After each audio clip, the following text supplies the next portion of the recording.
رسول اللہ صلی اللہ علیہ وسلم نے فرمایا ان فی الجنۃ لساعة لا يوافقها عبد مسلم قائم يصلي يسأل الله خيرا الا اعطاه اياه.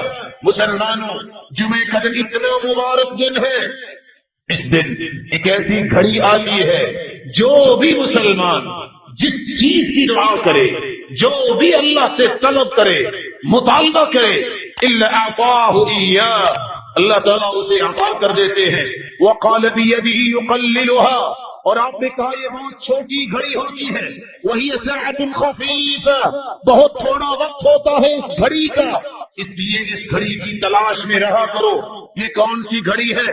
علماء نے مختلف اقوال پیش کیے. دو روایتیں ہمیں اس کی وضاحت کرتی ہیں.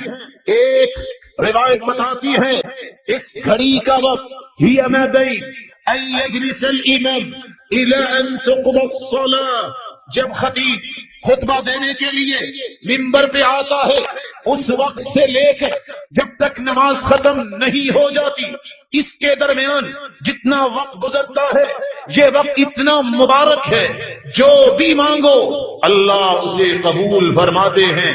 اور دوسری روایت کی الفاظ ہیں یوم الجمعہ 12 ساعة، جمعے کے دن 12 گھڑیاں ہیں. لا يوجد فيها عبد مسلم يسأل الله شيئا الا آتاه اياه، ان 12 گھڑیوں میں ایک ایسی گھڑی ہے جو بھی انسان مانگتا ہے اللہ اسے پورا فرما دیتے ہیں. فالتمسوها آخر ساعة بعد العصر، یہ گھڑی عصر کی نماز سے لے کر مغرب کی نماز تک ہوتی ہے. دوسری روایت کے لفظ ہیں بعد العصر الى غیبوبۃ الشمس، عصر کی نماز کے بعد سے لے کر جب تک سورج کی ٹکیاں غروب نہیں ہو جاتی اس وقت تک یہ مبارک گھڑی رہتی ہے. یہی وجہ ہے ابو ہریرہ رضی اللہ تعالی عنہ اور عبداللہ بن سلام رضی اللہ تعالی عنہ اور امام احمد بن حنبل رحمت اللہ علیہ کہا کرتے تھے کہ یہ عصر سے لے کر مغرب تک کا وقت بڑا ہی مبارک ہوتا ہے. یہی وجہ ہے سعید بن جبیر رحمت اللہ علیہ عصر کی نماز پڑھتے اور اللہ کے سامنے بیٹھ جاتے، ذکر کرتے، قرآن پڑھتے، درود پڑھتے. لا یکلمہ احد، مغرب کی نماز تک کسی سے کلام کرنا پسند نہ کرتے.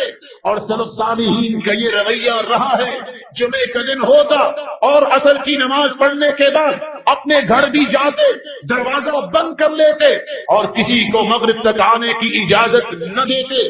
سبب کیا ہے؟ اس دن کثرت سے درود کیا جائے، اس دن کثرت سے ذکر کیا جائے، کثرت سے دعا کی جائے، جس کو اللہ نے عید الاضحیٰ، عید الفطر اور تمام دنوں کا سرتاج کہا. اس دن کا اہتمام کرنے والا بھی اللہ کے ہاں اتنا ہی عزت والا ہوگا.